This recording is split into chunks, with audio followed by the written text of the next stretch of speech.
बिस्मिल्लाहिर्रहमानिर्रहीम। अस्सलाम वालेकुम ब्यूटीफुल यूट्यूब फैमिली, कैसे हैं आप सब? उम्मीद करती हूँ अच्छे से हैं। मेरी दुआ है खुश रहें, आबाद रहें, हंसते मुस्कुराते रहें। जो आप लोगों की दिली मुरादें हैं ज़रूर पूरी हों और आप लोगों का परमानेंट रीयूनियन भी जल्दी हो। आप लोगों के पर्सन बेहतरीन इंसान बन के आपके पास वापस आएँ और आप जो चाहते हैं आपकी ज़िंदगी में ज़रूर हो। आमीन। थैंक यू सो मच आपकी मोहब्बतों का, प्यार का और आपकी चाहतों का। आप अगर मेरे चैनल पे नए हैं तो प्लीज़ मेरे चैनल को लाइक करें, सब्सक्राइब करें, शेयर करें और मेरी फैमिली का हिस्सा बनिए।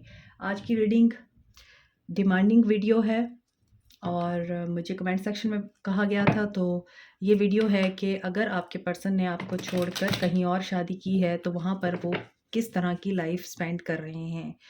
आपके पर्सन ने आपको छोड़ के कहीं और शादी की है तो उनकी ज़िंदगी में क्या चल रहा है, थर्ड पार्टी के साथ आपके पर्सन की लाइफ कैसी जा रही है। आज हम इसके ऊपर रीडिंग कर रहे हैं। Stay positive, it's a general reading, हर किसी के साथ रेजोनेट नहीं करेगी और जिनके साथ रेजोनेट करती है वो इस रीडिंग को देखें, इसके मैसेज रखें। जो रेजोनेट नहीं करती चीज़ें उनको जाने दें। और लिंक मेरा पर्सनल रीडिंग के लिए डिस्क्रिप्शन बॉक्स में दिया हुआ है। इंस्टा पे भी मुझे फॉलो कर सकते हैं आप लोग। ये मेल फीमेल, मैरिड अनमैरिड सब लोगों के लिए है। आपके पर्सन ने कहीं और शादी की है तो उनकी ज़िंदगी कैसी चल रही है। चलें जी, डेविल अच्छी तो नहीं चल रही। डेविल आ चुका है, टॉक्सिसिटी है, अब्यूज़ है, मुश्किलें हैं, आर्गूमेंट्स हैं, बहुत ज़्यादा एक दूसरे के साथ मिसअंडरस्टैंडिंग्स नज़र आ रही हैं आपके पर्सन की थर्ड पार्टी के साथ। और डेविल जो है एट फर्स्ट है तो इसका मतलब यही है कि ये बहुत स्ट्रॉन्ग कार्ड है और फर्स्ट कार्ड बहुत स्ट्रॉन्ग होता है, तो इसका मतलब यही है कि इनके रिश्ते में ब्यूटी नहीं है, अंडरस्टैंडिंग नहीं है और म्यूचुअल इनका एक दूसरे के साथ रिश्ता नज़र नहीं आता। साथ में इनका एक दूसरे के साथ उस तरह का ताल्लुक भी नज़र नहीं आता जिसमें ये एक दूसरे के साथ स्पिरिचुअल लेवल पे, सोल लेवल पे कनेक्ट करते हों। ये फिजिकल लेवल पे भी एक दूसरे के साथ कनेक्ट नहीं कर पाते हैं। बहुत ज़्यादा मुश्किल पेश आ रही है आपके पर्सन को थर्ड पार्टी के साथ ताल्लुक को आगे बढ़ाने में, रिश्ते को बेहतर बनाने में। देखिए, शादी की है लेकिन टावर मूवमेंट्स चल रहे हैं, मिसअंडरस्टैंडिंग्स हैं, म्यूचुअल अंडरस्टैंडिंग नहीं हो पाई है, माइंड साइकी जो है वो मैच नहीं करती है, कन्फ्यूजन है और थर्ड पार्टी सिचुएशन है। थर्ड पार्टी में भी थर्ड पार्टी सिचुएशन है और बैलेंस आउट नहीं हो रही हैं चीज़ें, लॉस की एनर्जी है और यहाँ पर आपके पर्सन को लग रहा है कि धोखा हो गया इनके साथ। इन्होंने जिस भी मकसद के तहत आपको छोड़ के थर्ड पार्टी के साथ शादी की, वहाँ पर आपके पर्सन खुश नहीं है। बहुत ज़्यादा आर्गुमेंट्स होते हैं, आर्गुमेंट्स की एनर्जी है। या तो आपके पर्सन को बहुत ज़्यादा इस चीज़ की रहती है कि मैं ठीक हूँ, मैंने सही बोला है, मैंने सही कहा है, मेरा हुक्म मानो, मैंने सही किया है, मेरा जो फैसला है वही है। न्यू बिगनिंग की थी इन्होंने विश फुलफिलमेंट समझ के। डेविल को ये अपनी विश फुलफिलमेंट समझते थे।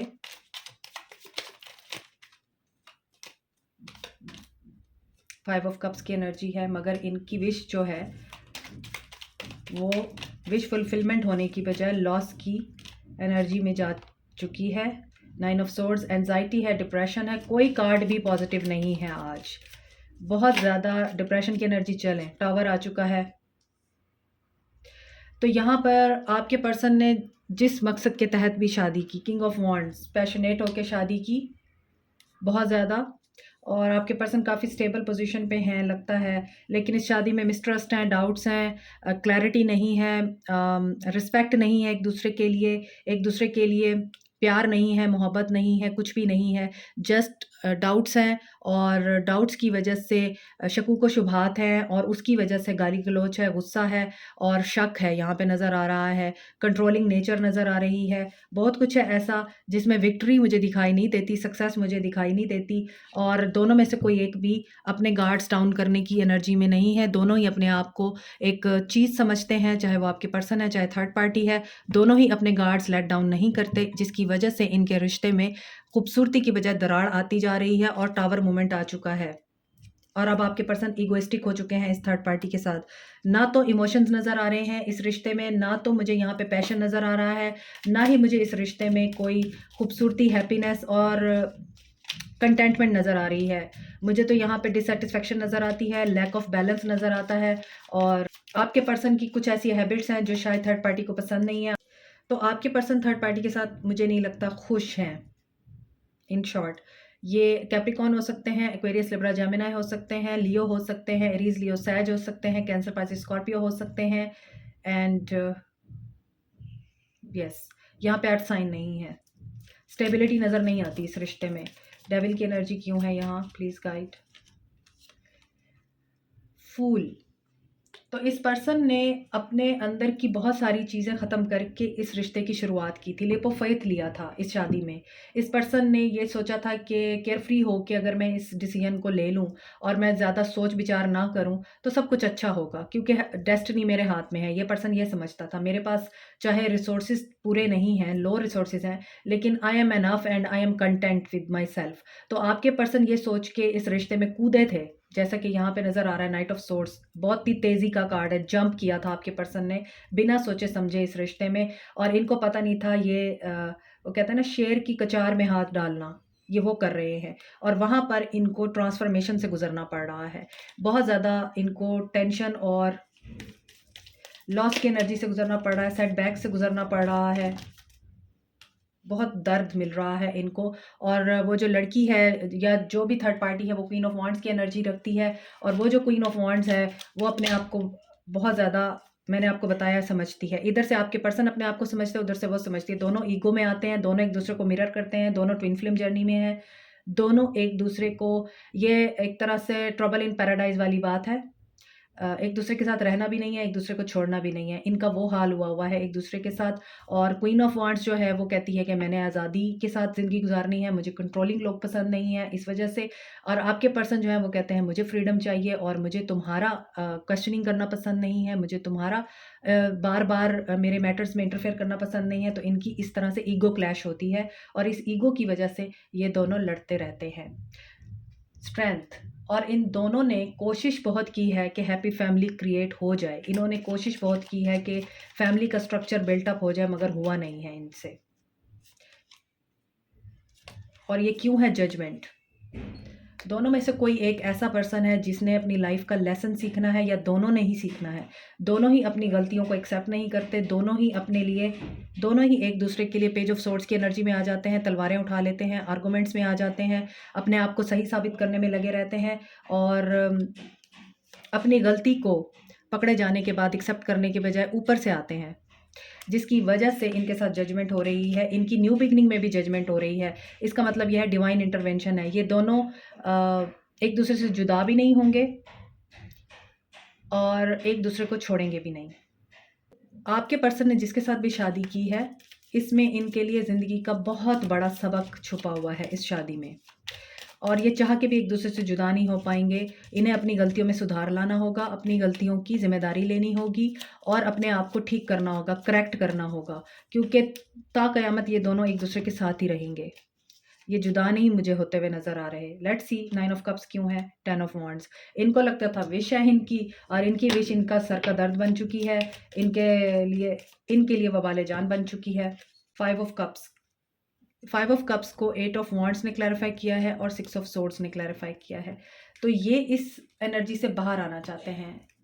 ये उस मूवमेंट का वेट कर रहे हैं जब सडनली अचानक ये इस लॉस की एनर्जी से बाहर आए, इनकी ज़िंदगी में खुशी आए, खुशहाली आए। 9 ऑफ सोर्ड्स, लेकिन इनकी ज़िंदगी में थर्ड पार्टी आ जाती है या फिर हर्ट होता है इनको। आप अगर आज की रीडिंग देख रहे हैं, आपको अंदाज़ा हो रहा होगा कि इस रीडिंग में कोई भी एक कार्ड पॉजिटिव नहीं आ रहा है। सारे ही लाइफ लेसन्स पे हैं कार्ड्स, या फिर ऐसे कार्ड्स हैं जिनमें अगले इंसान को करेक्ट करना मकसूद है यूनिवर्स की तरफ से। तो यूनिवर्स की इंटरवेंशन नज़र आती है। तो ये शादी एक मिस्टेक है आपके पर्सन के लिए, और अब ये उस मिस्टेक को ठीक नहीं कर पाते हैं।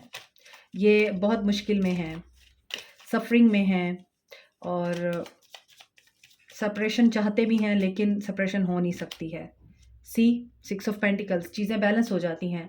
एक चीज़ ख़त्म होके कोई नई शुरुआत हो जाती है। एक तरफ से मामलात ठंडे होते हैं तो दूसरी तरफ से फिर कोई और सिचुएशन ऐसी होती है जिसमें इनके लिए दोबारा से कोई ऐसा प्रॉब्लम या ऐसी चीज़ इनका इंतज़ार कर रही होती है जिसमें इनके लिए कॉन्फ्लिक्ट होता है और टावर मूवमेंट आता है। तो यहाँ पर बैलेंस करने की सिचुएशन है। तो या तो इनके फाइनेंसेस में टावर आया हुआ है या फिर ये 2 लोगों में बैलेंस नहीं कर पाते, अपनी फैमिली में बैलेंस नहीं कर पाते, अपनी वाइफ में या अपने हस्बैंड में बैलेंस नहीं कर पाते, या फिर ये आपके और अपनी मैरिड लाइफ में बैलेंस नहीं कर पाते, अपने काम में और अपनी मैरिड लाइफ में बैलेंस नहीं कर पाते, जिसकी वजह से ये टावर से डील कर रहे हैं और इनको अब रास्ता नज़र नहीं आता। इनको कोई भी ऐसी रोशनी की किरण नज़र नहीं आती जहाँ पर इनको ये फ़ील हो सके कि हाँ, ये है मेरे लिए वे और मैं यहाँ से गुज़र के जो है सारे मामलात को ठीक कर सकता हूँ और मेरी ज़िंदगी में खुशी आ सकती है। यहाँ पर क्वीन ऑफ सोर्ड्स है।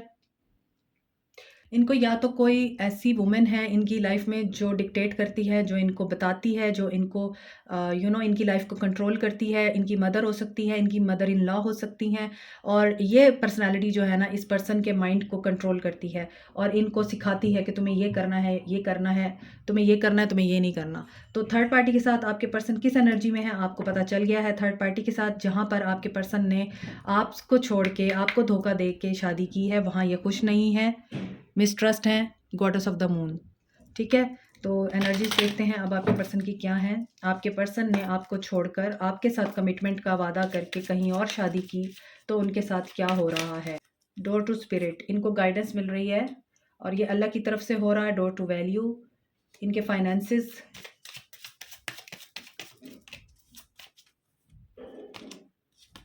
एंजल ऑफ स्ट्रेंथ, यहाँ भी स्ट्रेंथ का कार्ड है।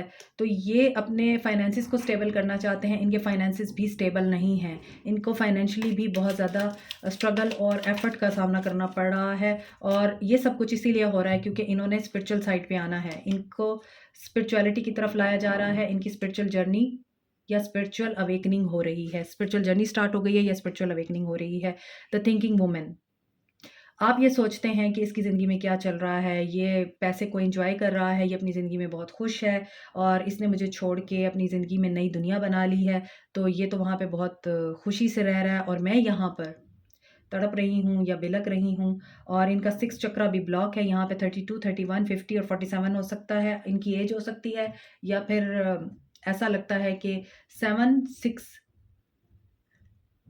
5, 4 एंड 11 डेट ऑफ बर्थ हो सकती है या कोई स्पेसिफिक डेट हो सकती है। ठीक है, तो यहाँ पर ये आपको सोचते हैं, ये आपको याद भी करते हैं, आपकी यादों में रहते भी हैं। आपको ये इनसिक्योरिटी रहती है हर वक्त कि ये वहाँ पे क्या कर रहा होगा, ये थर्ड पार्टी के साथ क्या कर रहा होगा और इसका क्या सिस्टम चल रहा है, ये वहाँ पे खुश भी है या नहीं है और इसको इसका कर्मा मिलेगा या नहीं मिलेगा। इसको तो इसका कर्मा मिल रहा है। अगेन देखें, टेम्पटेशन है, डेविलिश एनर्जी भी है, यहाँ पर कोई ईवल एनर्जी भी है इनके साथ, ईवल फोर्सेस भी हैं जो इनकी शादीशुदा लाइफ को डिस्टर्ब कर रही हैं और इन्होंने वो रिमूवल नहीं किया। अगेन टेम्पटेशन है, तो डेफिनेटली यहाँ पे मुझे मैजिक अटैम्प्ट भी लगती है। और मेरे व्यूअर्स के पर्सन की लाइफ में जो चल रहा है, मेरे व्यूअर्स के पर्सन का क्या एक्शन होगा, थर्ड पार्टी के लिए क्या एक्शन होगा। स्पिरिचुअल स्ट्रेंथ नहीं है इनके अंदर और ये डेस्टिनी है, इनको इनका कर्मा मिल रहा है। फुलफिलमेंट ऑफ विशेस, ये गिव अप नहीं करने वाले हैं। जो कुछ भी इनके साथ हो रहा है ये ट्राई ट्राई ट्राई अगेन करते रहेंगे और एक वक्त ऐसा आएगा पेशेंटली ये हील करेंगे खुद को भी और अपने रिश्ते को भी। पेशेंटली ये उनके साथ मामलात को बेहतर बनाने की कोशिश करेंगे और रिश्ते के अंदर जो झोल है, रिश्ते के अंदर जो प्रॉब्लम्स हैं, गलतियां हैं, उनको बेहतर करने की कोशिश करेंगे और उसमें मुझे लगता है कि ये कामयाब हो जाएंगे और फिर इनके रिश्ते में अबंडेंस आएगी और प्रॉस्पेरिटी आएगी। यहाँ पे लग रहा है थर्ड पार्टी के साथ इनके मामलात बेहतर हो जाएंगे, खुशी आएगी इन फ्यूचर। लेकिन अभी ये कर्मा से डील कर रहे हैं, अभी इनकी शादी में कुछ भी अच्छा नहीं चल रहा। 9-9 की एनर्जी है, कर्मा प्ले कर रहा है रोल और कर्मा इनको हिट कर रहा है। 9-9 की एनर्जी है, फाइनलिटी की तरफ चल रहे हैं और 10 कंप्लीशन की तरफ जा रहे हैं ये। उसके बाद इनके रिश्ते में ग्रोथ आएगी, अबंडेंस आएगी और इनकी ज़िंदगी में हैप्पीनेस आएगी इनकी वाइफ के साथ या इनके हस्बैंड के साथ। तो इनके जो मकासद हैं आपके पर्सन के थर्ड पार्टी के लिए, वो थर्ड पार्टी को लेट गो करना नहीं है। इन्होंने अपने रिश्ते को बैलेंस आउट करना है, इन्होंने अपने रिश्ते को स्टेबल करना है और उनको जाने नहीं देना, नई शुरुआत करनी है इन्होंने अपने रिश्ते में। इनके फ्यूचर एक्शन में यही चीज़ें नज़र आ रही हैं और इनका मुझे रिश्ता बेहतर होता हुआ दिखाई भी दे रहा है इन फ्यूचर। 9 वीक्स, 9 मंथ्स या फिर 9 डेज़ में। 9 की एनर्जी है और 4 की एनर्जी है। कम से कम 4 महीने लग सकते हैं इनको ये सब कुछ बेहतर करने में और ज़्यादा से ज़्यादा 9 महीने लग सकते हैं इनको। सोल लेवल पे ये अपने पर्सन के लिए क्या सोच रहे हैं? यस, इस शादी में इनके लिए स्पिरिचुअल लेसन है और वो यही है कि ये अपने आप से प्यार करना सीखेंगे और अब इनको ये लगता है कि यही है जिसके साथ शादी हो गई है, अब कुछ नहीं हो सकता, इसी को ठीक करो। और ये इसी शादी को ठीक करने के लिए जल्द ही एफर्ट्स करने वाले हैं और यहाँ पर चिल्ड्रन भी इन्वॉल्व हैं। या तो इनकी वाइफ प्रेग्नेंट है, यहाँ पे फर्टिलिटी का कार्ड भी था, जिसकी वजह से बेबी इन दोनों के रिश्ते को स्ट्रॉन्ग बनाने का बाइस बनेगा, मुझे ऐसा लगता है। और ये ट्रस्ट रखते हैं इस चीज़ पे कि बच्चे हो जाएंगे तो सब कुछ ठीक हो जाएगा, मामलात बेहतर हो जाएंगे, क्योंकि ये एक दूसरे को सोलमेट समझते हैं। आपके पर्सन इस वक्त थर्ड पार्टी के साथ इस एनर्जी में है। सर्विस, रोज़ रोज़ के झगड़ों से ये बीमार भी हैं, परेशान भी हैं, विजडम गेन हो रहा है इनको। किस तरह से ये अपने रिश्ते में एक्सपेंशन ला सकते हैं और इन्हें सिचुएशन को एक्सेप्ट करके कैसे आगे बढ़ना है, ये उस चीज़ के लिए विजडम गेन कर रहे हैं, कंप्लीशन की एनर्जी में हैं। इनका एक साइकिल इस शादी में जो एक बैड कर्मा चल रहा है ये कंप्लीट होने की पोजीशन पे है, स्टेज पे है और इसके बाद इनके लिए एक्सपेंशन है और एक्सेप्टेंस आ जाएगी इनके अंदर कि जो जैसा है उसे वैसे एक्सेप्ट करो, उसे चेंज करने का कोई फ़ायदा नहीं है। तो ये एक्सेप्ट कर लेंगे, जैसे ही एक्सेप्ट करेंगे चीज़ें बेहतर हो जाएंगी और इनके मामला ठीक हो जाएंगे। अभी ये बीमार हैं और इस बीमारी में बेड पे पड़े हुए ये सोच रहे हैं कि कैसे चीज़ें बेटर हो सकती हैं। मैंने आज सिर्फ थर्ड पार्टी की रीडिंग की है क्योंकि मुझसे ये डिमांड की गई थी कि थर्ड पार्टी के साथ बताएं, उन्होंने हमें छोड़ के शादी की है तो वहाँ पे इनका क्या चल रहा है। तो आप देख लीजिए उनका किस तरह का सिस्टम चल रहा है या वो किस तरह की लाइफ गुजार रहे हैं। This is it for you. Like, share, subscribe, comment, press the notification button, bell icon. Also, thank you so much. Take care. Allah bless you all. Bye.